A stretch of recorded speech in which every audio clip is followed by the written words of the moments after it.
I've heard too many times that African Americans believe that we Africans look down upon them when we come to this country, and we think we're better than them. It's false. When we were young in Africa, we worshipped African Americans. Yes. We changed our names to African Americans. My friends in school were called Jim Brown, Black Moses. The barbershop, we go to barbershop until blacks started wearing afro, and we stopped and we started wearing afro. We've watched all the movies. Kool-Aid High, TNT Jackson, A Hell Up in Harlem, Detroit 9000, Truck Turner, you name it. And then we go home and we're trying to practice how they speak and all that. That was when we were in Africa. Ask any African who went through the 60s and 70s. They'll tell you, oh, we love them. Maya Angelou moved to Ghana, and she was like a sister. 14 years she lived in Ghana. Her son had an accident and broke his leg and arm in Ghana. African Americans are telling me in my comments, because I'm not from here, I don't have the right to speak about them. Do you know W.E.B. Du Bois? Do you know where he died? He died in Ghana, was buried in Ghana, and Nkrumah built a center for Pan-African studies. He came to Africa, the first black PhD holder from Harvard, W.E.B. He came to Ghana, Africa, to tell us that our best way is to be Pan-Africanist. We listened to him. We didn't tell him, who are you to come from the United States and tell us what to do? There's a guy called Kwame Ture. He was formerly called Stokely Carmichael. He's the one who came up with Black Power, Black Power. Do you know where he is right now? In Guinea, in Africa, with pistols on his hip. But you go into my comments, African Americans are saying, I don't know anything about them. Hear me. Know you, the African Americans, more than you know yourself. Why? Because I am coming from the place where they brought you from. So when I got here and I looked at you, I see too much of us in you, and that's why we stay away from you. We see here that there is chance bordering on Black American. I don't even know why they say African American, because I don't know why people keep calling Black American African American, because they even say themselves that they have no connection with Africa. So why using this term? Why not just saying like we used to say before, Black America? You know, philosophical discussion around African statehood, but also conflicts surrounding negritude. So what is negritude? To those who don't know negritude was a movement. It was in literature. We studied that in high school, okay? And I think I talked about that in my previous video. To those who don't know, we call it in French la négritude. La négritude, how can I explain that? In a way, la négritude movement, it was a movement created by Black French and Black African French. They are no different, because you have the Black French and you have the Black African French, okay? These people, these intellectuals, these authors create the movement La Négritude, so the Négritude movement, in response to the oppression of colonialism. I think I talked about that in my other video before. So this movement was created around 1930s, 1940s, okay? And the main founders of that movement of La Négritude was Léopold Sédar Senghor. He's an author originally from Senegal, Northwest Africa. You have Aimé Césaire, who is from la Martinique, okay? He's a French island, so he's a Black French. You have Léon Gontran Damas. You have it's a movement that was celebrating the blackness, the African roots, the blackness, because Black French as well knew that they were coming from Africa, obviously, and they were trying to connect with the African roots and how the blackness was important, the Negro race, to celebrate this Negro race, and through poems, poetry, books, especially in arts, you know.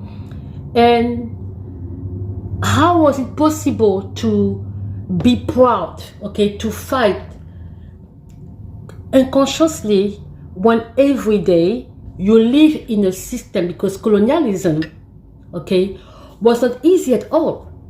I once fell into a podcast of two Black Americans who were talking about colonialism and slavery in America. And I think the podcast host at some point says like slavery was worse than colonialism.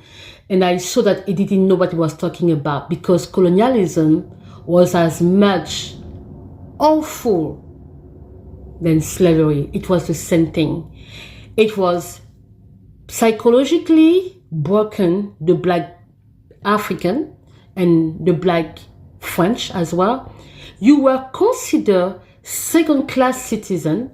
They were physically beaten every day, words, torture, sometimes hand cut, okay? No, most of the time, cuts.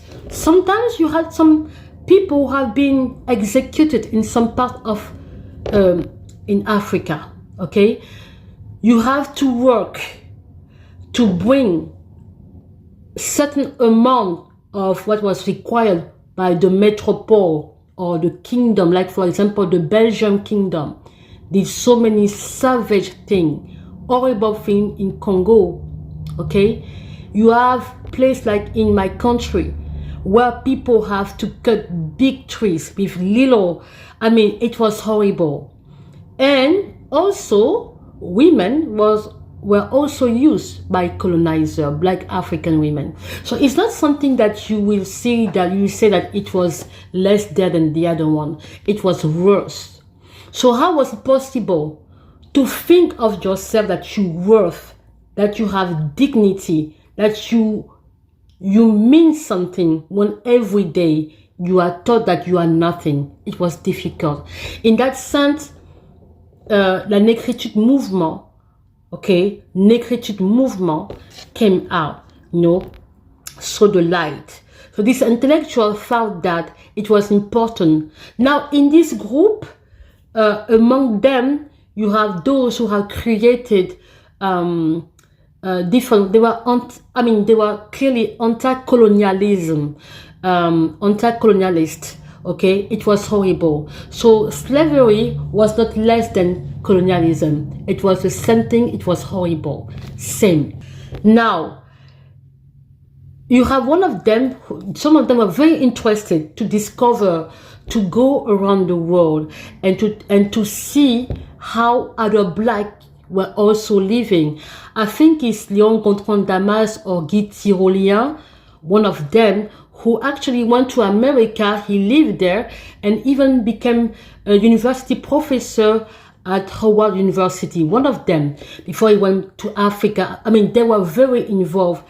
And at the time also, I don't know how many Black American authors were really interested in Africa, but I think there was one of them who was W.E.B. Dubois, who actually had some roots in Caribbean roots, if I'm not wrong, something like that. He was the first Black who had a PhD at the time, Dubois, and who even talked about Pan-Africanism. And we never say anything like negative that in Black American, we tell African that it was important to work on Pan-Africanism. And we also, I think there was also Marcus Garvey, if I'm not wrong. I have to remember all this, not because it's been a long time. We studied that at school when you are very young. So for me, so you see that there was already a difference in the negritude. These people felt that it was important that all the Black should reunite and talk about the situation of Black people, because they saw that we were all suffering the same thing. On the other side, you have slavery. On the other side, you have colonialism. Okay? And that was very important. Unfortunately, like always, when Black people meet, you have nothing come out from this summit, from this Congress.